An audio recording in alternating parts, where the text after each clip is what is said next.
Okay, so we're going to delve into the Haggadah of Pesach tonight, and to try and bring some of the deeper messages out of the story. We read the same Haggadah every year, but it's different every year, because we are different, and we have different levels of understanding and connection to what we're reading, and also different people we may be spending the Seder with. If you're running a Seder or participating in a Seder, so you know that it can be quite challenging sometimes to keep people's attention and focus during the Seder. The Haggadah is quite long, the reading of it is quite long, and so any explanations you give just makes it longer, and you are getting in between Jews and food, which is always a dangerous place to be.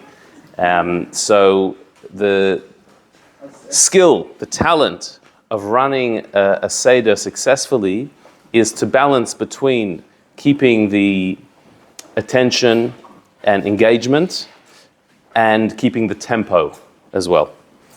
But whether you're running a Seder or just participating, to make the Seder meaningful is really the point. We're supposed to connect to the story of the Haggadah and to find ourselves in it. And so by spending some time preparing and looking into some of the passages of the Haggadah and looking into that deeper meaning, when you get to the Seder, even if you don't get to share all of the ideas, but you can at least experience it yourself on a deeper level and connect to it, and possibly share at least a kernel of some idea to make the entire thing more personable and more spiritual as well, a spiritual experience. Because the idea of the Seder is that we are going out of Egypt, not just telling the story, but we're going out of our own Egypt, our own limitations and slaveries, and trying to go to a level of spiritual freedom. And the recipe for that is the Haggadah, reading the Haggadah, the stories of the Haggadah, the tales, the different passages, and going into a deeper understanding will enable us to have an Exodus experience, a deeper experience on the night. So I think the Haggadah is probably the most written about book in Judaism, maybe second to the Chumash itself, but possibly not. The number of commentaries there are on Haggadah is incredible, and there are new ones every year coming out. And that's because there is a lot of depth in that little book. It was compiled first by Moses. Moses was the first to write a Haggadah, because it was his children who he had to tell the story of the Exodus from Egypt. They weren't there for the Exodus. He wrote the first one, but since his Haggadah the first year, it has been expanded and extended by our great sages. And so every passage there is relevant, is meaningful, has depth to it. Even the ones that seem not, that nothing's there that's child play. Everything has depth. I want to focus on one of the passages that comes quite early on in the Haggadah, so people are usually still switched on. And it's also quite a memorable one, and that's the one of the 4 sons. The Haggadah says that the Torah speaks about 4 sons. Invariably, somebody asks, why is it sons and not daughters? So just to get that out of the way, in Hebrew, the word for sons is the same word for children, banim. It's the exact same word. So if you'd like to translate it as 4 children, you're welcome to do so. It's not specifically male or female. It's not really the issue. So without getting sidetracked on that, let's call it the 4 children, but we might go back to the old translation of the 4 sons. Who are the 4 sons?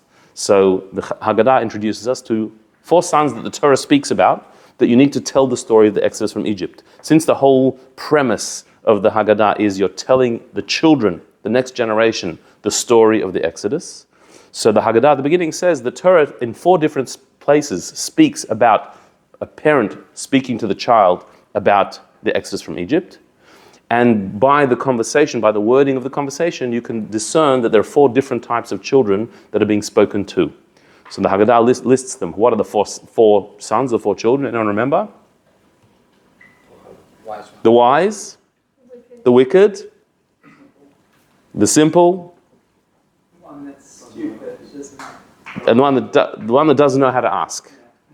Okay, the wise, the wicked, the simple, and the one that does not know how to ask. How is it discerned that these are the 4 sons? So the Haggadah lists the 4 different types of exchanges that these children have with their parents, and from that you can see whether it's the wise son, the wicked son, the simple son or the one that doesn't know how to ask. How so? There are 4 different parts of the Torah. The source of this is 4 different places, completely different places in the Torah. One place it has a child asking the parents, what are the statutes, the laws, the ordinances, all of these laws that God has commanded you? What are these laws? It's a more complicated question.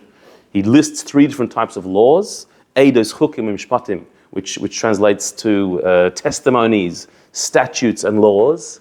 What are all these laws that God has commanded? It's a more complex question, so we say that's a wise son.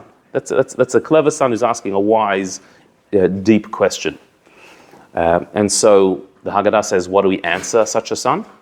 We tell him all the laws of Pesach, right up until the last law, which is that you can't eat dessert after you eat the Pesach offering.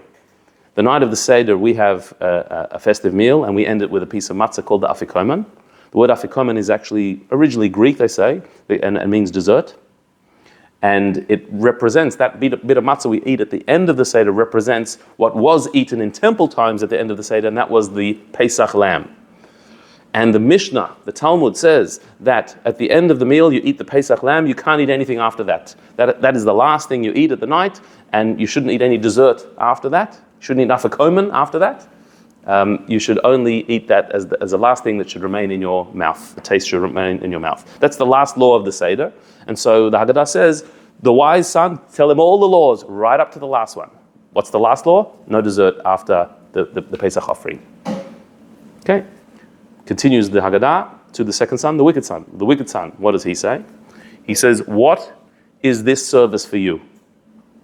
For you and not him. He excludes himself. For you. And so, to him, says the Haggadah, you should blunt his teeth. And you should tell him that if he would have been back there, he would not have been redeemed. He's excluding himself from the Jewish people. If you exclude yourself, you're not a part of it, you wouldn't have been redeemed. We blunt the teeth of the wicked son. So says the Haggadah, because he asks such a rude question. A little detail, a nuance that's not noticed, is in the Torah original quoting this question. It doesn't say a wicked son, it just says that what your son should say to you, what are these laws to you? What is this service to you? So how do we know it's a wicked son? So because the Torah says not that he will ask you, like it says about the wise son, but that he will say to you. That your child will say to you. What's the difference between saying and asking? Well, there's a big difference. Asking is I want an answer. Saying is I don't want an answer. And the difference between the wise son's question and the wicked son's is the wise son is asking a question because he wants to learn. The wicked son is making a statement because he doesn't want to learn. He's excluding himself. And there's a big difference between the two.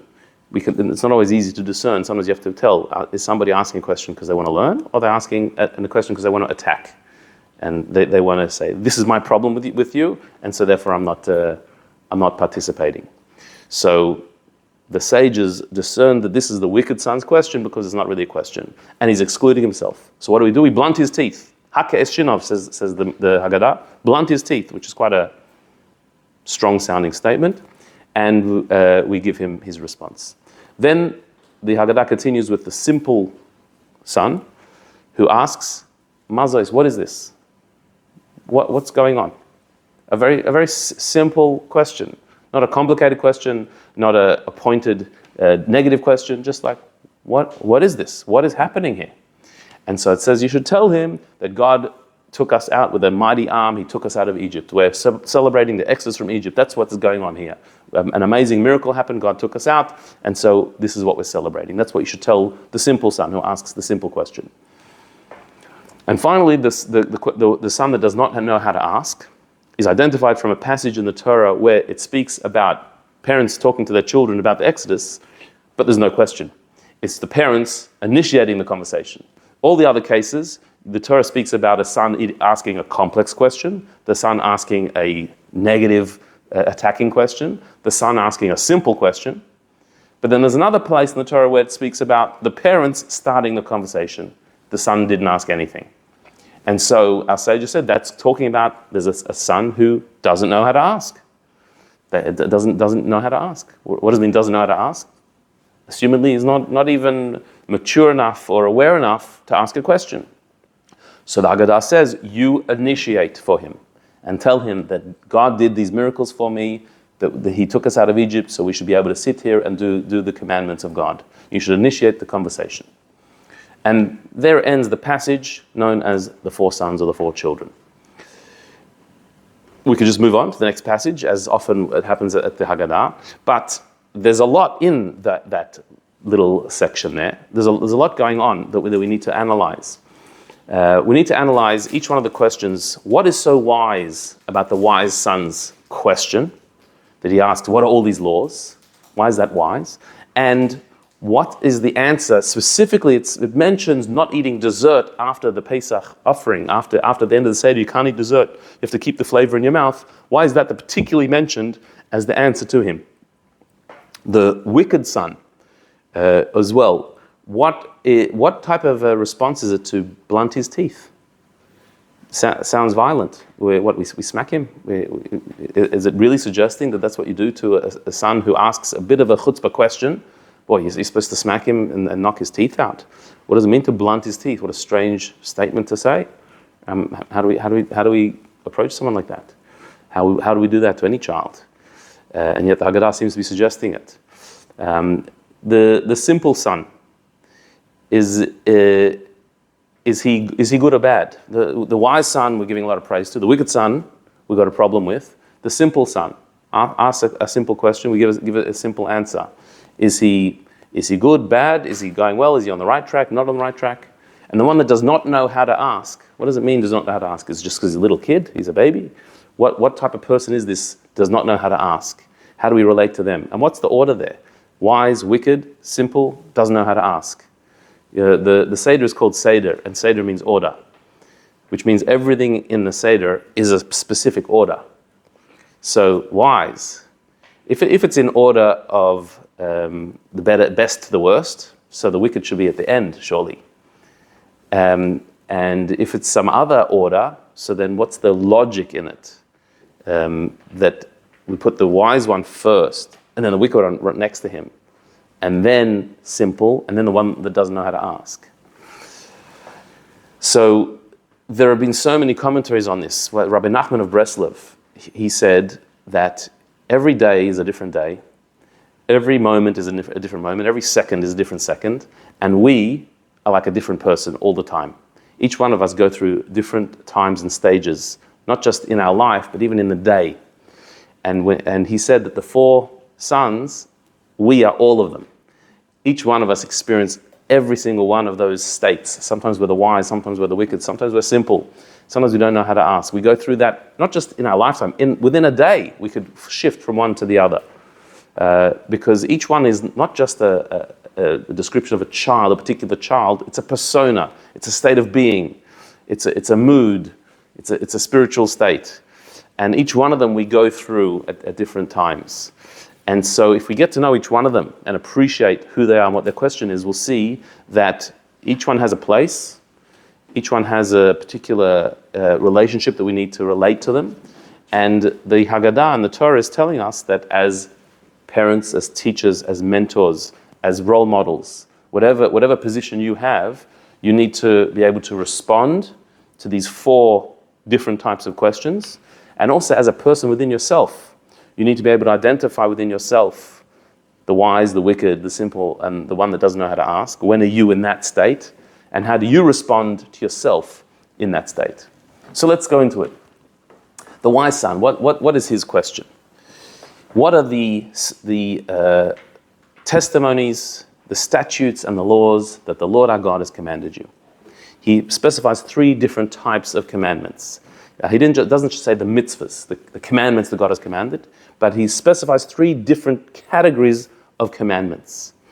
And our sages have defined those 3 as not just being the same word for the same thing. They're 3 different types of mitzvahs. There are mitzvahs that make logical sense to us, that are rational and logical and make sense to the average person, such as do not steal and do not murder. It makes sense. Most people could figure out that to create a healthy society, you can't have stealing and murdering. It just doesn't work. Every society has rules about such a thing. It just makes sense. The Torah commanded it, but it makes sense to human beings. That's called mishpatim. That's a law. Then there are laws called statutes, chukim, that make no rational sense to the human mind. Do not eat milk and meat together. Has no rational, logical explanation for it. There's nothing unhealthy, particularly about it. If it would be, then no one would be eating milk and meat together. It is just a law that you're supposed to keep, and that's it. Why is pig not kosher? It just is. That it's a law, and so it is. We keep it because God commanded, not because there's a rational, logical reason for it, but because it's a divine command. That's it. And then there's a third category of laws called edus, or testimonies, that we wouldn't have figured out on our own, like stealing and murdering, but once they were given, they have a certain logic to them or an explanation to them. For example, eating matzah on Pesach. Why do we eat matzah on Pesach? Because the Jewish people left in a hurry, the bread didn't have time to rise. To commemorate the bread that they ate, we eat the matzah to relive the exodus from Egypt. You never would have come up with that yourself. If somebody would have said to you, we're going to have a festival of freedom, how should we celebrate that? You never would have come up with, spend 8 days of eating unleavened bread and avoiding all leaven and bread. No one would have come up with such an idea, which, by the way, is one of the proofs that the Torah is from God, because no person would come up with that, and people would agree to doing such a thing. It has to come from a higher source. But now that God has given such a law, we understand the reason behind it. We're reliving what they did back then. So we wouldn't have come up with it ourselves, but it has a symbolism to it that we can relate to. They're the three types of laws that Judaism has in the Torah. Laws that are logical to the human mind, laws that have no rational explanation to the human mind, and laws that we wouldn't have come up with, but they do have some explanation that symbolizes or represents something. It stands for a commemoration of some description. The wise son's question is, why do we need these three different types of laws? Because he's wise, he's called a chacham. And in Kabbalistic terminology, chacham means somebody who has a wisdom that is beyond the human mind, that can appreciate that which is higher and infinite. A true chacham is somebody who appreciates the divine will. And his question is, why do I need different types of laws? A mitzvah is a mitzvah. A mitzvah is there to do what God wants. Why would God give me any laws that make sense to me? What does it matter if it makes sense to me? Why do I divide the laws into different types of laws? A mitzvah is a mitzvah is a mitzvah. A chacham, a wise son, is somebody who sees the inner meaning and purpose of the laws, and that is to do God's will. So if the purpose is to do God's will, why would any law make sense to me? You see, we don't think like a chacham usually. We think the exact opposite. When we look at the laws of the Torah, we're surprised that some don't make sense. We see ourselves as rational beings, and so we expect to be able to understand the laws of the Torah. And so when a law comes that makes no sense, we somewhat reject it. This makes no sense. What's the point of that? You know, there's a law to not wear clothes of wool and linen mixed together. Why not? What possible harm could there be in doing that? Who am I hurting? How am I ruining the world by wearing a jumper that has wool and linen sewed together? What's it doing? There's no explanation for it. And again, the laws of kosher, many people say, back in the day, they didn't have proper refrigeration, and so pig would develop these different diseases, and so people would get sick from eating pig.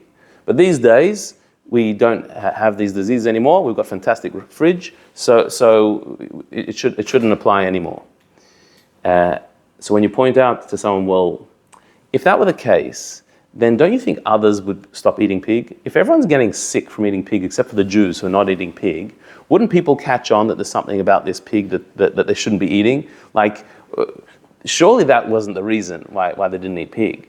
There's no reason. The Torah just says it's forbidden. So our mind says, well, why would there be no reason? That doesn't make sense. Why wouldn't there be some rational, logical explanation for it? That's our sort of knee-jerk position. But that's because we're coming from below to above. We're coming from our physical, this worldly way of thinking. And in this world, things have to make sense to me. If it makes sense to me, good. If it doesn't make sense, I don't want to do it. But the Chacham, the wise son, is coming from a transcendent position. Transcendence is, why should anything make sense to me? If God is commanding something, why should anything make sense? How could I possibly understand any of God's commands? It doesn't make sense that it should make sense. Why have we got all these laws, the ones that don't make sense and the ones that do make sense? It's from God. Nothing should make sense. And who cares what the reason is? We're just doing what God wants.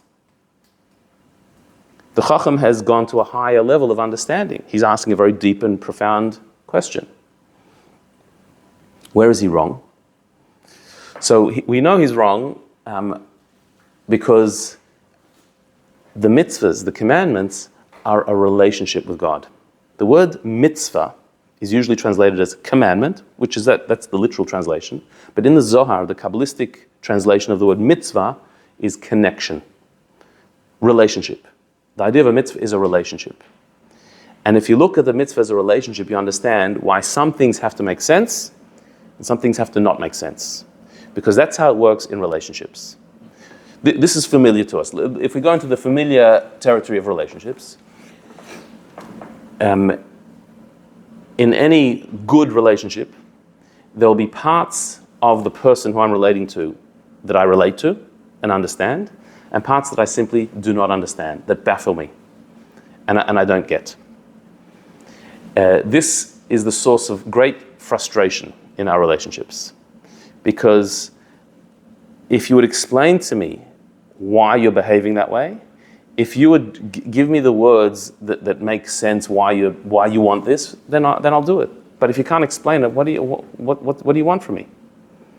You know, there's the classic story of the young couple in the early stages of their relationship, and she says, you know, if you ever want to buy me something, I love flowers. I really enjoy flowers. If you want to buy me flowers, I'd be very happy. She says, okay, fine.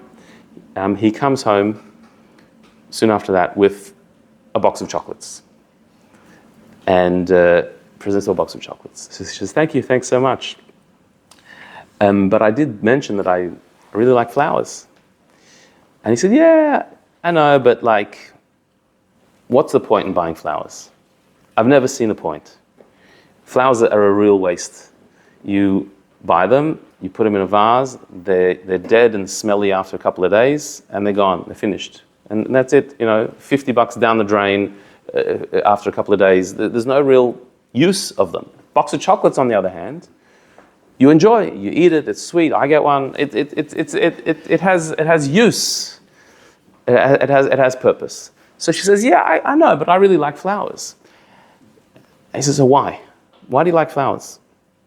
Explain to me, what do you like? He said, I just like them. He says, no, well, tell me why. If you can explain to me why you like the flowers, so I'll buy you flowers. But if you can't explain it, what's the point? Tell me what you like about it. So we know he's doing something wrong here, this guy, right? What's he doing wrong? He just wants an explanation. Give me the logical, rational explanation why you want flowers, and I'll do it for you. And if not, I won't.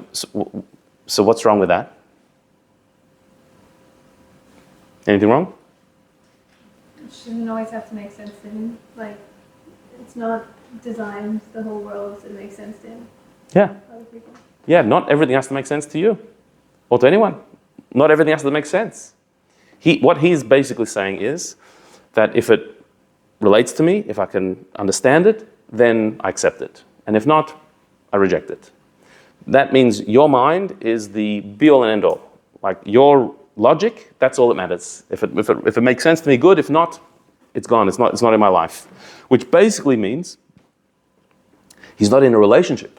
He's not relating to her as she is.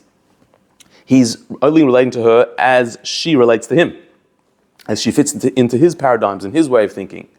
As long as it makes sense to me, good. If it doesn't, it's not in my world. And so he's saying, that by saying it has to make sense, who said that's a rule that you've made? Who says some things don't make sense? Some things make sense, but not to you. Your limited mind can only handle so much. Some things are not logical, not rational. And indeed, the topic of flowers is not a rational thing. It's not a scientific thing to like flowers. There's not something you can drill down into the facts of it, the biological connection somebody has with flowers. That's not what it is. And if you do that, you've ruined it. When he bought her chocolates, that wasn't really for her. It was partially for him because he likes chocolates. It's also because he relates to liking chocolates. So if you like chocolates, I can find in you something that reflects me. So he's just relating to himself. He's not relating to her. So he better learn pretty quick, this guy, that if he wants a relationship, he has to do what she says that she likes because she likes it. That's the reason, no other reason. This is what she likes, do it. To make her happy, because this is what she wants. You're doing what she wants. You're doing something for her. You're going out of yourself, specifically if you don't understand it. That's even more of a reason. And if he does that, then he's transcending himself. He's relating to her as her, for her. That's a relationship. That's a connection. You're connecting to her. And so this was the argument of the wise son.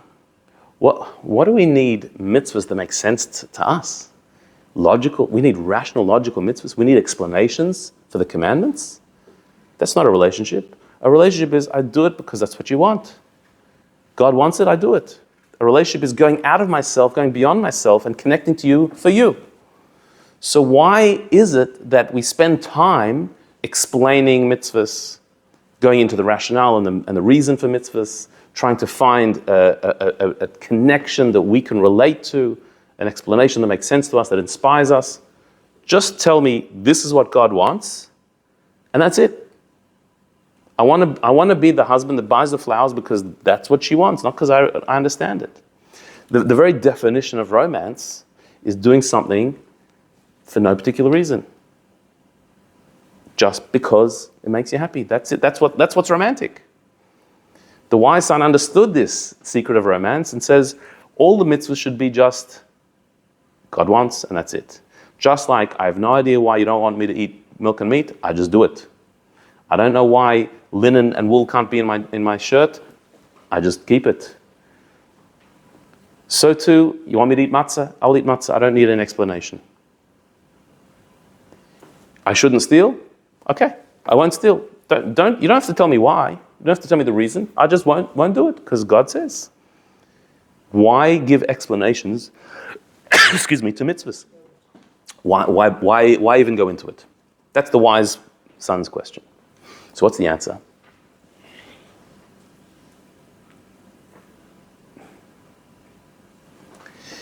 Going back to our guy with the flowers.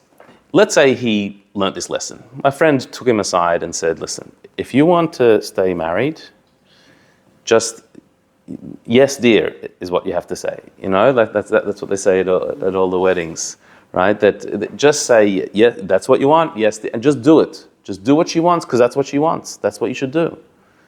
Just do it that way. And let's say he realizes that she's not so happy with him when he keeps buying chocolate. So he'll buy flowers. Let's say he goes to the other extreme now. And whatever she says, he does, unquestioningly. He doesn't want to know anything, no reasons, no explanations. He just does it. Just tell me what you want and I'll do it. How's that going to go? Sounds good for a little bit, but it's going to get quite frustrating because sometimes she does want to share her reason for something. She does want to share what she's thinking. Some things do make sense. Not everything is flowers. There's some things she wants and there's a reason why. And she wants him to know the reason and explain. She wants to explain herself because she wants him to relate to her fully what she wants, but also what she's thinking.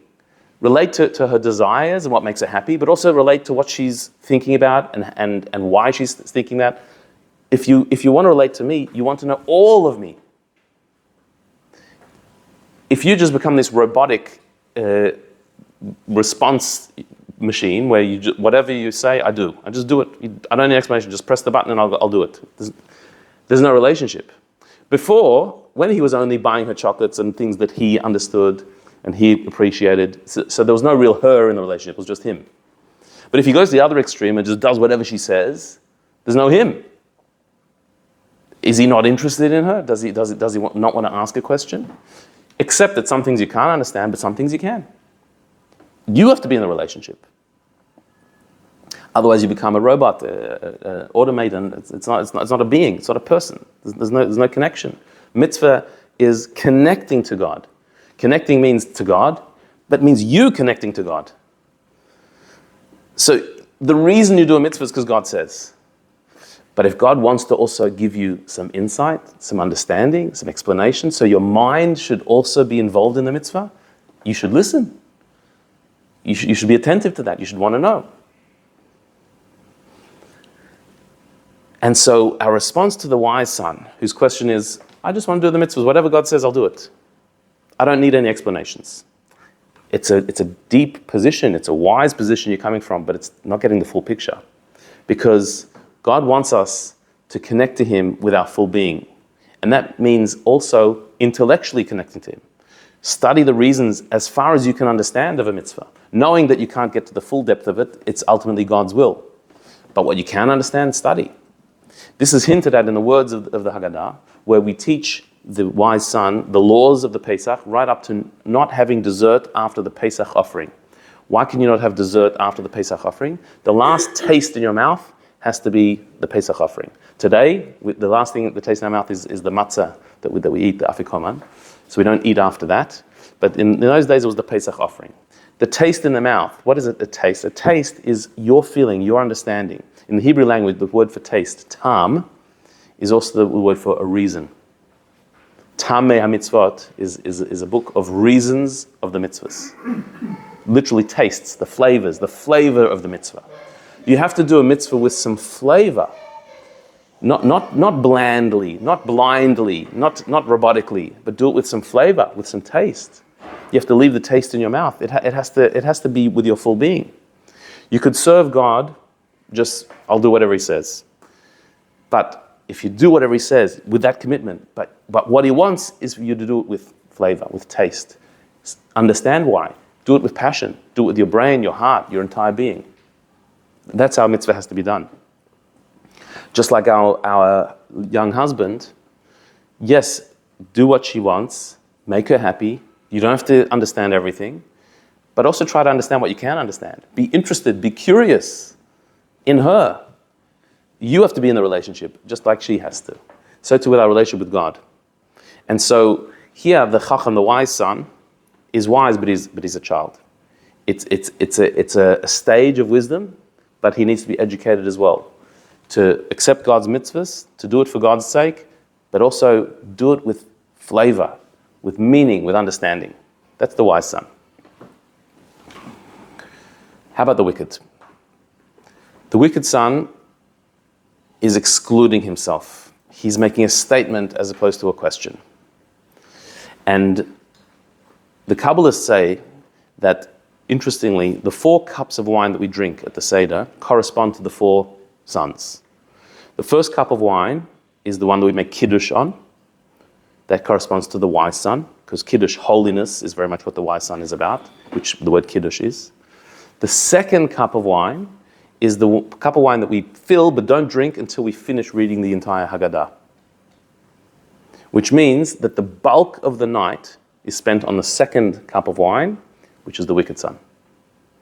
The third cup is the benching, and the fourth cup is the Hallel. That corresponds to the simple and the one doesn't know how to ask. But the second cup of wine corresponds to the wicked son, which is the one we spend the most time on. It's on the table for the entire duration of reading the Haggadah. So this wicked son must have something to him. There must be something there. It must be that our greatest focus, in a way, is on the wicked son. And the reason he's put next to the wise son is because most wicked sons actually have a lot of wisdom. They actually have a very powerful soul. Their rebellion, the rebellion that they're making, is because of an inner goodness that they have, that they want real truth. They're seeking truth, and it frustrates them, and they don't know how to express it. The rebellious son is not one to be rejected or put down. The rebellious son is one who has an inner goodness that needs to be harnessed and turned around. We see this very often, that very often the more rebellious children, the ones who misbehave the most, and the problem child, that are labeled the problem child, they actually have a huge amount of good and a lot of talent, and sometimes they just don't have the containers for it. They don't have the ability to express it correctly. And so it comes out in frustration and in playing up in misbehavior. But when a parent, a teacher, somebody picks up on them and sees their inner potential, their inner goodness, it can turn them around completely, where they become the leader and the pride. But it takes a certain vision. And this is what the Haggadah hints at. The Haggadah says that we have to haka es shinav, we have to blunt his teeth, which doesn't sound all that welcoming or encouraging. But the Kabbalists say there's actually something much deeper here. The word for the wicked son in Hebrew is Rasha. Rasha is made out of 3 letters, Resh, Shin, Ayin. The first and last letter, Resh and Ayin, together spell the word Ra, which means evil. Evil. What is evil? That which is against God, the darker side, the negative side. And we have to identify in the wicked son the evil, the wickedness that he has. We have to point it out. But just like in the word Rasha, the word Ra are the 2 extremities of the 2 letters on the extremities of the word, the beginning and the end. Externally, he's presenting as evil, as a rebel, as not interested, as attacking. But when somebody attacks, what does that mean? It means they're being touched. When somebody attacks Judaism, attacks God, attacks the Seder, whatever they do, have issues with Judaism, it means something's touching them. And they're being affected by it. That's what's coming out. Externally, it's coming out as a negative rebellion. That's their externality. The Ra, the evil, is external. But internally, there's something else going on. The inner letter, the middle letter of the word Rasha, of the wicked son, is Shin, the letter Shin. And in the Kabbalistic writings, it says that if you look at a Shin has 3 prongs to it, has three arms. And they represent Avram, Yitzchak, and Yaakov, the 3 forefathers of the Jewish people, Abraham, Isaac, and Jacob. The letter Shin represents them. So it says in Kabbalistic writings. The 3 arms, the 3 pillars of the Jewish people, Abraham, Isaac, and Jacob. And so what it's saying is the Rasha, externally he's Ra, he's evil, but internally he's a child of Abraham, Isaac, and Jacob. He has inherited the Jewish soul. It's inside of him. It's there. It's just hidden and buried. It's buried beneath layers of negativity, of indifference, of neglect, of bad experiences. There's a story behind every Rasha. Every wicked child, there's a story, what got him there. He had a bad experience in his childhood. He grew up and I once spoke to somebody who said that they're totally anti-Judaism. They will not walk into a shul. They have nothing to do with anything Jewish. Why? Because his bar mitzvah teacher had really bad breath. And he couldn't stand his bar mitzvah lessons. It was such torture that as soon as he finished, he associates the whole Judaism with this bar mitzvah teacher. And that's a better story. There are much worse stories than that. Every Rasha has some story of some unpleasant experience, something bad that they saw, something that turned them off. That's external. And what bothers them is that they want to be connected. They so want to be connected. Just something has pushed them away. They haven't been able to get over it. There's a blockage that they can't get over, they can't get past it. Until somebody comes along and reaches in beyond that shell of Ra, of evil that's around them, and recognizes that you're a child of Abraham, Isaac, and Jacob. You have the Jewish soul. It's in you. It just has to come out. Whatever bad experience you had, that doesn't define Judaism. It doesn't define you. There's a deeper connection that you have. But somebody has to believe in that. And so the Haggadah, in describing this son as the Rasha, the evil son, it says, well, yeah, evil meaning Ra, that there's the bad that's on the external, but there's the shin inside. And so our job is to dislocate the shin from the Ra. Take the inner core and bring it out. And this is what the Haggadah says, that our response to the wicked son is hake es shinav, blunt his teeth. What does it mean? So you could translate it literally as meaning like blunt his sharpness, his negativity, his issue. Whatever issues he has, like try and blunt it. He's got this sharpness. Try and soften it. Or you could take it even more literally. The word for teeth in Hebrew is shinav, which is also the shin, the letter shin. Blunt his teeth means to blunt his shin. Wiggle out the shin, the letter shin from Rasha, from the Ra, the Resh and the Ayin. Take the middle part out. Hakes shinav means wiggle out the inner core of goodness that he has by believing in it, by seeing it. There are so many stories of people who as children, what they went through terrible times, but there was one person who believed in them, who saw their goodness even throughout all their negativity, and that's what got them through. There just has to be one person who sees the shin inside the Ra, and then they get through it. And so this is what we have to tell him. And even the part where it says that if he would have been there, he wouldn't be redeemed, the Rebbe once pointed out that what we're telling him is, if you would have been back in Egypt, you wouldn't have been redeemed. But now you can be redeemed. Back then, there were cases of no hope, but now nobody is beyond hope. Back then, there was no Torah. The Torah wasn't given yet. The Torah gives a path for everybody. The Torah has a path for every soul, no matter how far you've gone, no matter how much you've strayed. Back then, before the Torah was given, when they were in Egypt, if you didn't come along with the Jewish people, you got lost.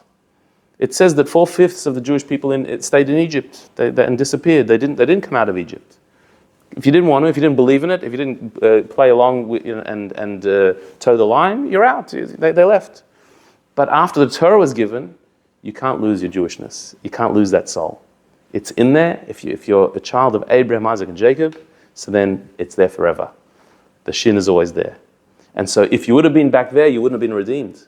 But now you're going to be redeemed. Now you can be redeemed. Now there's hope for you. This is what we have to tell the wicked son. This is our message to him. And so we spend the most time on the wicked son. The second cup of wine, which is on the Seder table for the entire reading of the Haggadah, is for the wicked son, because they're the ones we've got to watch. They're the ones who have the greatest, most powerful souls that just need to be turned around. We have to give them a lot of time. The simple son is much simpler. The simple son just says, what is this? What is going on here? What is this? And so we tell him, with a mighty arm, God took us out of Egypt. The simple son represents that level of simplicity, not in the negative sense of simplicity, but in a way the beauty of simplicity. We know that the Baal Shem Tov and all the great Hasidic masters, they had a certain particular love for simple people, the simple folk. The person who just had simple faith, uncomplicated, God is God, without any sophistication, and they do the right thing because it's right. That simplicity has a certain beauty to it. And many of the great mystics said, of all the sons, I like the simple one the best. The simple one just says, what is going on here?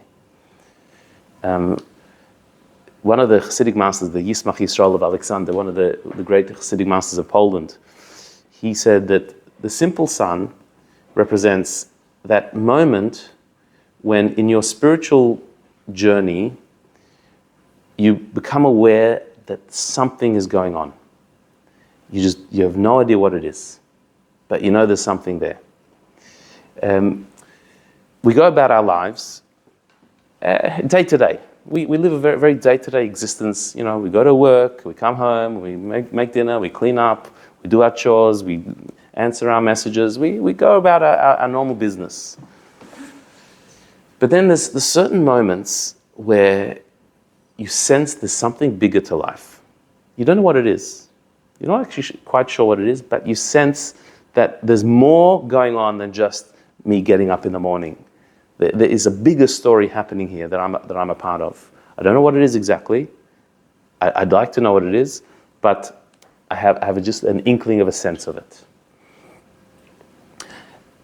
I would say that in the time and history that we're living in, we're sensing this, what the simple son senses. What's going on here? A little bit more than in the past. There's a sense that there's some bigger forces in history that are happening. We're feeling it right now. 2 years ago, we celebrated the Seder, and it was the Seder. Last year we celebrated the Seder, and when we read, in every generation they stand up against us to annihilate us, and God saves us from their hand. We took note of that. Somebody was telling me earlier this evening, I visited somebody who said, every year I read that and said, not every generation will want to annihilate us. They used to, like that used to happen, not anymore. And now, there is something. And God saves us from their hand. Like there's both parts. There's this force in history of negativity, of evil, trying to annihilate us. And then there's this divine force that saves us. And we somehow survive, and we keep going, and we're still here, and we bounce back. And they try again, and they can cause damage, they can hurt us. In Egypt, we were there for 210 years of slavery. It was terrible. But we got through with miracles and wonders, and stronger than ever. And it just keeps happening. And so I think today we can relate a little bit to what the Yismach Yisrael, the Alexander Rebbe of Poland, he explained this. The simple son's question is, what is going on here? There's something going on. I don't know what it is, but there's something big here. What is it? It was like he saw the Exodus and said, what is this? And it's a simple, because it's not making any assumptions, making any conclusions, just knowing that there's something bigger that I'm a part of. I'm a part of something big. What is it? I want to know more. And that, in a way, is the greatest desire, is to want to know more. Teach me. I don't know what's going on. What is this? And so we say to the simple son that with a mighty hand, God took us out of Egypt. What does it mean, a mighty hand? We mentioned it several times, that God, with a mighty hand, with an outstretched arm, took us out of Egypt. One of the reasons we have the little bone on the Seder plate is because God reached out with a long arm to take us out of Egypt. What is this long arm that he took us out of Egypt? So our sages explain that when the Jewish people were in Egypt, we were actually in quite a low spiritual level. We had sunken through the influence of the idolatry of the Egyptians to quite a low spiritual level. We still had an inkling of faith in God, but that was about all. That's all we had. We knew we were Jewish, but that's all we had. The Jews in Egypt had been influenced by idolatry. They were also worshipping idols. They were into the Egyptian culture and the depravity of Egypt. They'd gone to a low level, to the point where it was hard to tell the difference, but they just maintained their Jewishness. I know that I'm Jewish. That they knew. And so when Moses came and said, God has come to redeem us, they knew, they were waiting for that. They knew this was going to happen, but they weren't spiritually very ready for it. But God, with an outstretched arm, as it were, obviously it's a metaphor, he stretched down to where we were and pulled us out. If you just have that inkling of faith, that recognition that I know that I'm a Jew and I have this higher purpose, I don't know what it is, just that is enough to get you out. Because God reached all the way down with a strong, mighty arm to pull you out. And so we tell the simple son the same thing, that if as long as you have this realization that there is something bigger going on, that I'm a part of a bigger story, so then you have hope. You can be redeemed. You can come out of Egypt. You can be taken by the mighty hand of God. He'll reach down to you, and you can open up a whole new vista, a whole new world. You can experience miracles. And that, I think, is the state that the Jewish people are in now, in this point in history, where we know something big is happening. We're not sure what it is, but this is what we've been waiting for. This is what we've been made for. Just like when they were in Egypt, there was a tradition they had. We're going to leave Egypt. We're going to leave one day.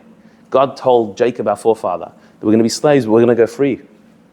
He's going to take us out. And after generations, it was hard to believe that it was really going to happen. But then, when Moses came, it was like, yeah, something's happening now.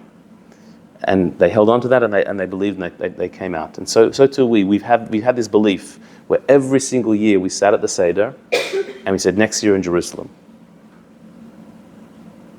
If you think about the circumstances under which Jews have said that line, next year in Jerusalem, throughout our history, it is baffling.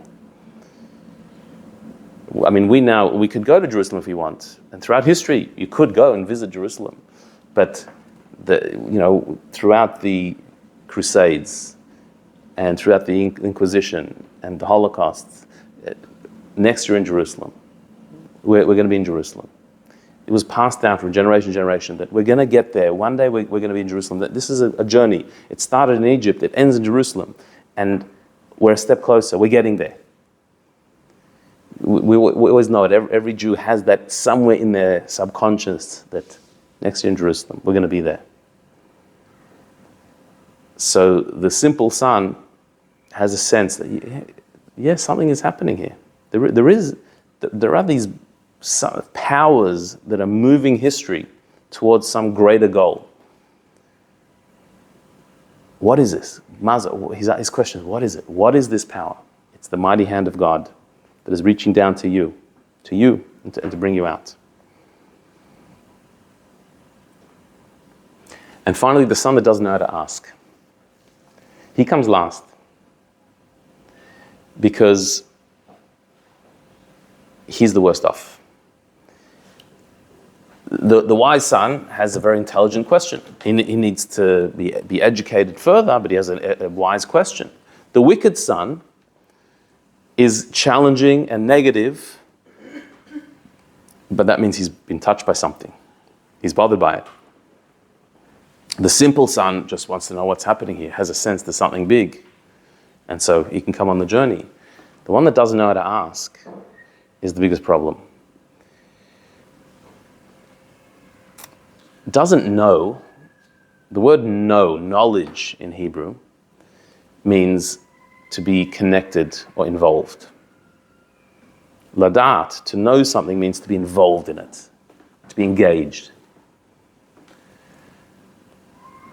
And so the one that does not know to ask doesn't mean that he doesn't have enough knowledge and information to ask a question. It's not that he's not intelligent enough to ask a question. He's not bothered to ask a question. He's not engaged. He doesn't care. And this is the biggest concern. If somebody's wicked and challenging and has issues and is constantly coming up with questions and attacks, this is a great sign. This is a good sign. Something is touching them, it bothers them, and so they need to attack. Why do they need to attack? Just go about your life. If you're attacking, it means you're being challenged by it, it's touching you. There's something to work with there. But if somebody's not bothered, no questions, no issues, whatever, that's a concern. That indifference is much more problematic. You know, they say if you're building a building, you have to dig to find foundations. If you dig and you hit rock, that's the place to build. If you dig and it's just sand and sand and sand and sand, you can't build there because whatever you build is just going to sink. It says that's what the Egyptians did to the slaves. They made them build on sand, so it just would sink, and it would go nowhere. If you want to build somewhere, you have to find rock. So too with a soul, if you hit rock, if you hit resistance, that's a good sign. That means it's touching something. Resistance is good. When there's no resistance, it's whatever. It means they're not even listening.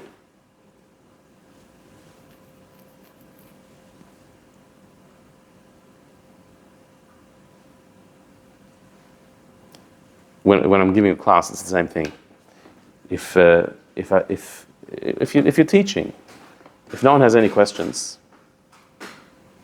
one of two things: either everything was so aligned with the thinking that there's nothing to ask, or nothing even inspired any thought, so there's nothing to ask. If you're at the Seder, you're reading, and you read a passage, you say, any questions on that? You say, no. No questions? There's not one passage in the Haggadah that makes any sense when you just read it without saying, what is that? What just happened? If there's no questions, it means people just want to get to the meal, just keep moving. Okay, so that's fine. But if you're not engaged, you got no questions. You can't make someone engaged. You can't make someone engaged, though. Can you? Well, usually these things have to be inspired. Right. So how do you do that? Well, you've got to find the right inspiration. You can't force it. Correct. They're not getting it, and they're not listening. They're just but that doesn't mean give up, does it? Right. So what's the Haggadah's advice for the son doesn't know how to ask? It said, At petachlo, you open it up for him. You need to open up. You need to find the way to get him involved. You need to show him how it's relevant to him. You need to open up his inspiration, or you need to create the right environment for a question. Sometimes the lack of engagement is because questions were not encouraged. Or people weren't allowed to express themselves. So if they can't express themselves, they're not going to ask. Maybe that's why there's no engagement. You need to create the surroundings for engagement and allow it. But you're right, it has to come from inside. But if the wicked son has it in him, he's got a Jewish soul. So this one does too. They're indifferent.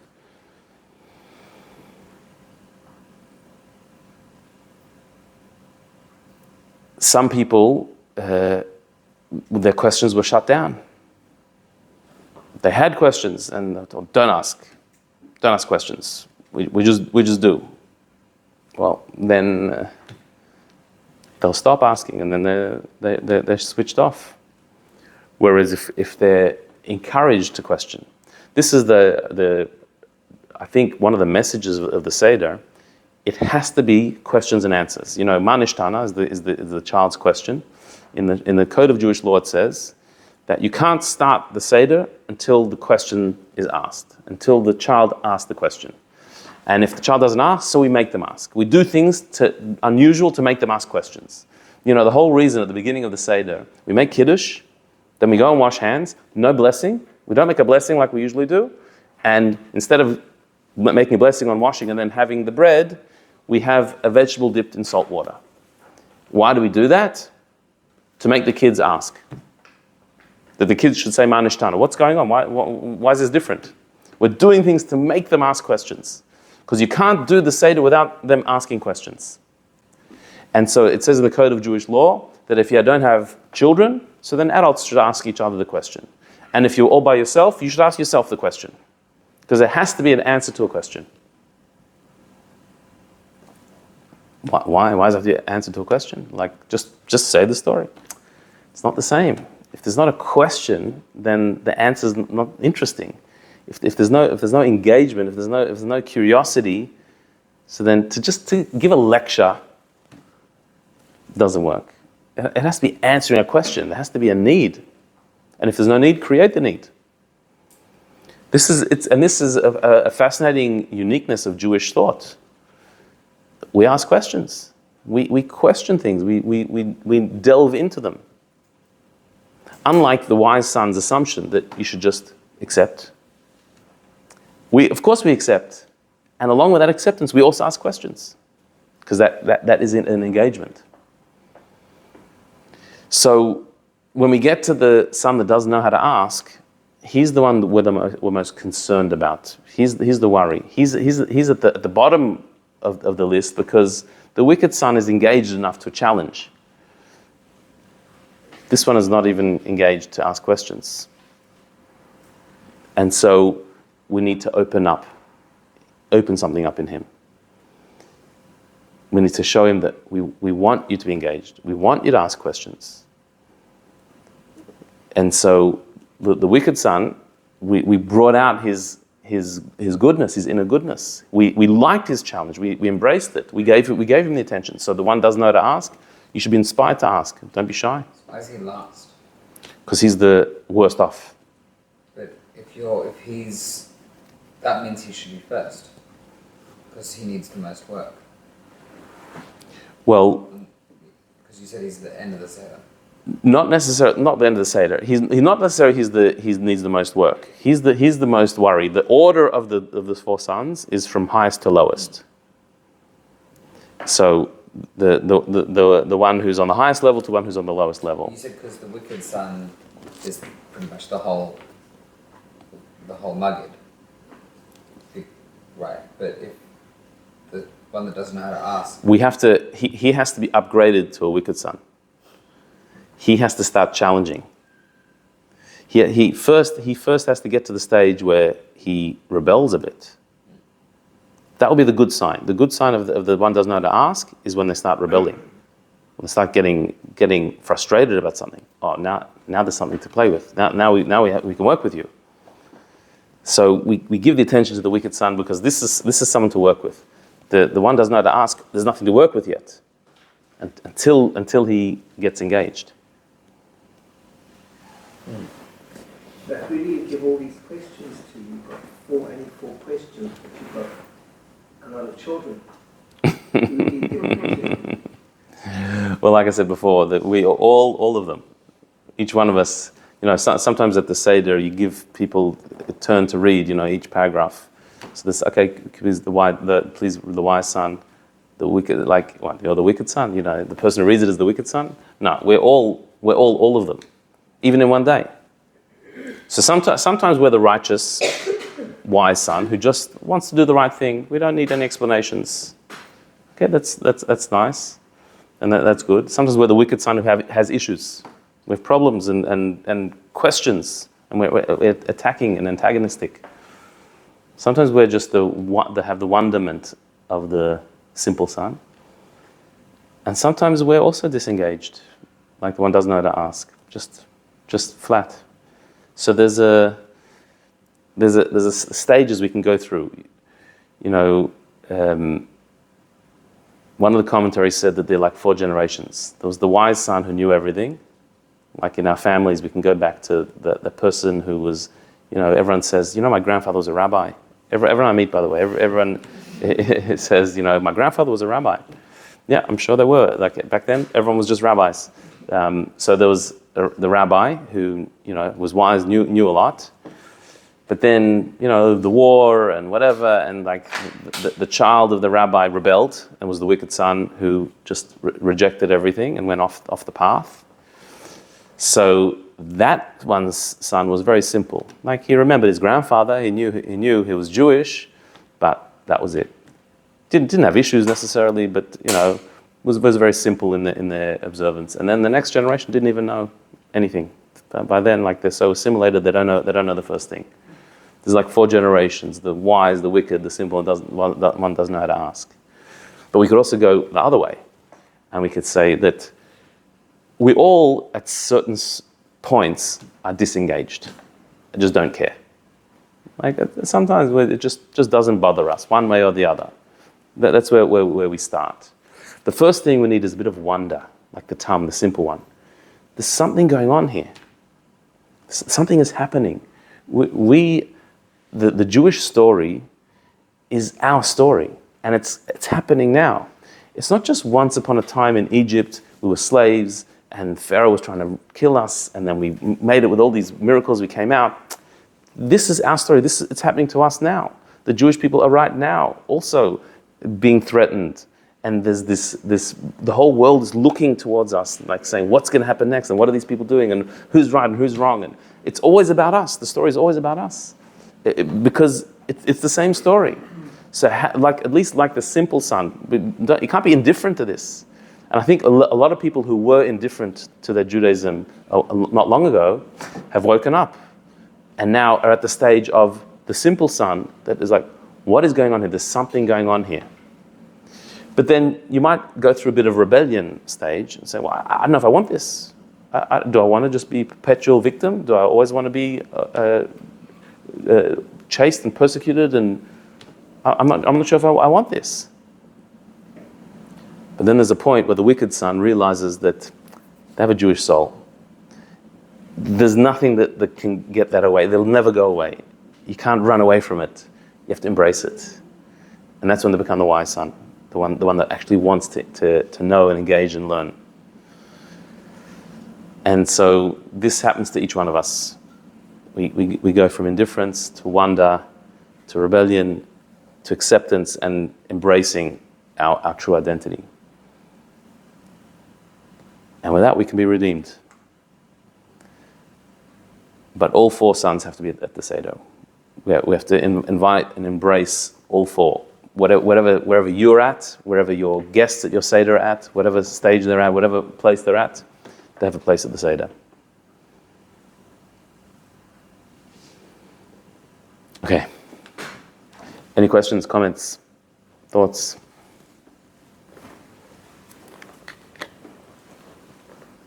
I had one thought. You said 4/5 of the Jewish people stayed behind in Egypt. Never heard that one. Never. Yep. So in the Midrash it says that there were many Jews who Moses came and they said, "No, we're not leaving." They didn't believe him. They didn't want to leave, so they disappeared in Egypt. It was only the ones who believed him who left. Because back then, before the Torah was given, being Jewish meant buying in. If you say, I'm a believer, you're in. If you're not, you're not. Only after the Torah was given did Jewishness become an innate identity. So even if you say you don't believe it, you still got it. But before the Torah was given, it wasn't like that. If you joined Abraham's family and you took on his beliefs, you were Jewish. And if you left it, you left it. In Abraham, it says he converted many, many people to his beliefs, but they faded away. They didn't stick with it. We are the descendants of Abraham's family who stuck with it. If you didn't stick with it, you were lost. You weren't Jewish anymore. So in Egypt as well, there were people who just weren't interested. Moses came and said, no. So they disappeared. Yeah, and it happened before.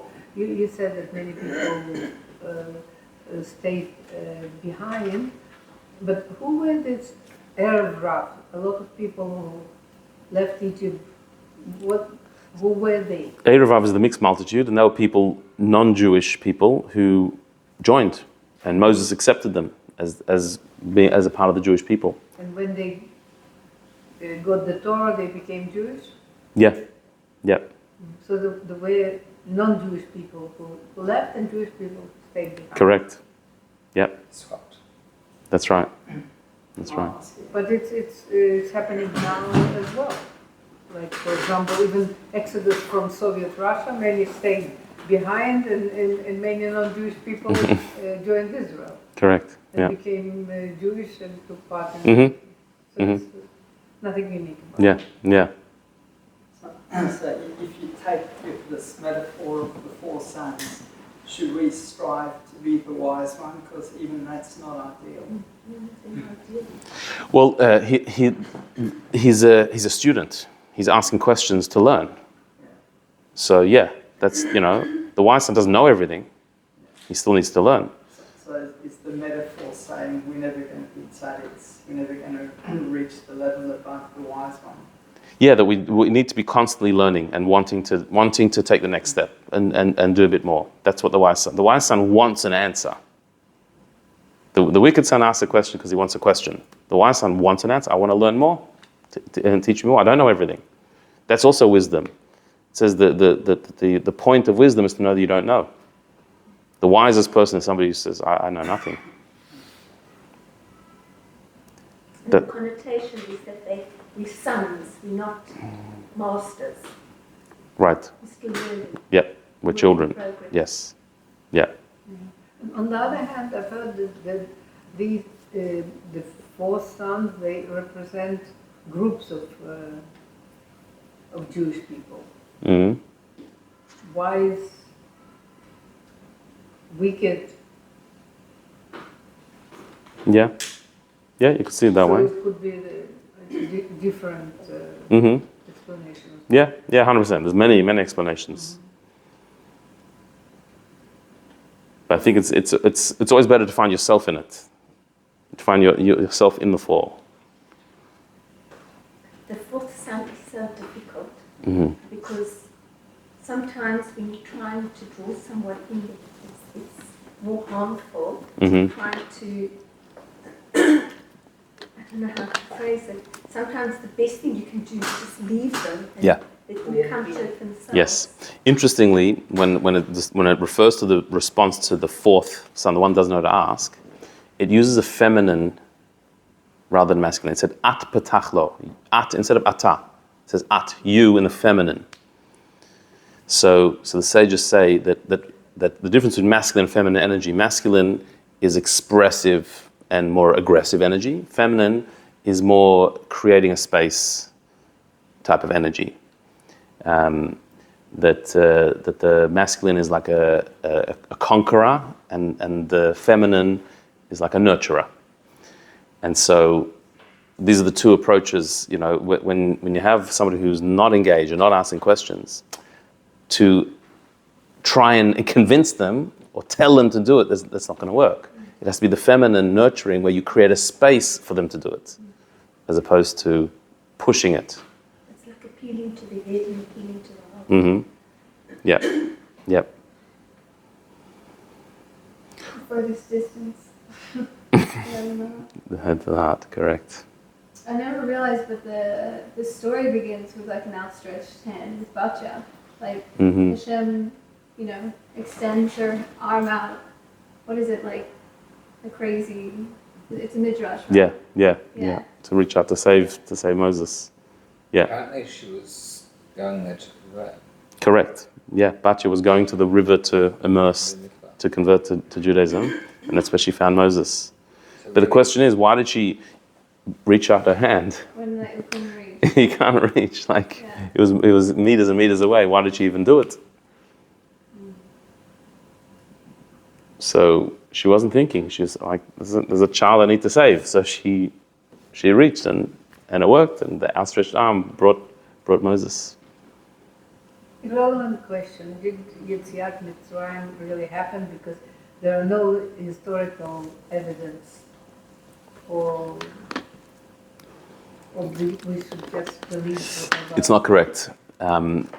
There's a documentary you can watch it called Patterns of Evidence. I believe it's on YouTube. You can watch it.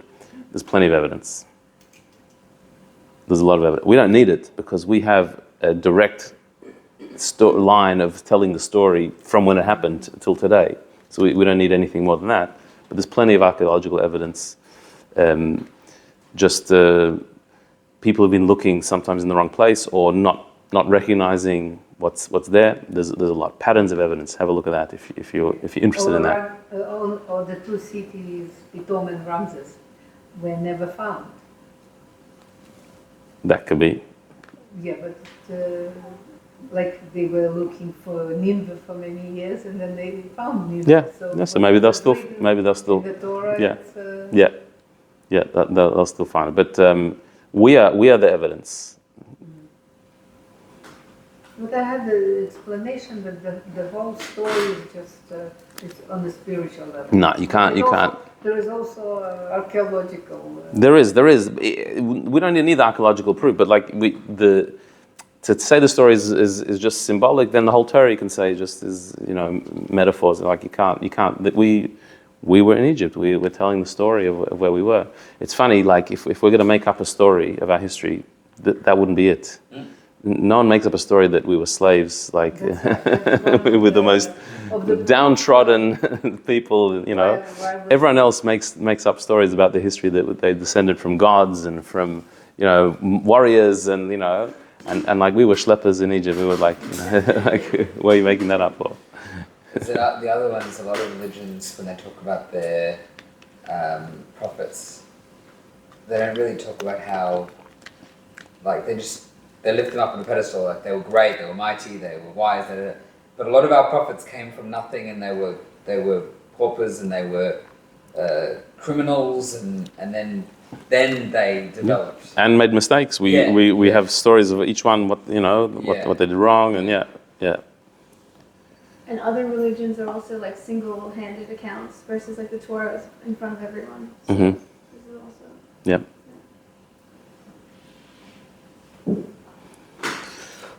Okay, thank you very much. Please go next week. We'll continue with another installment.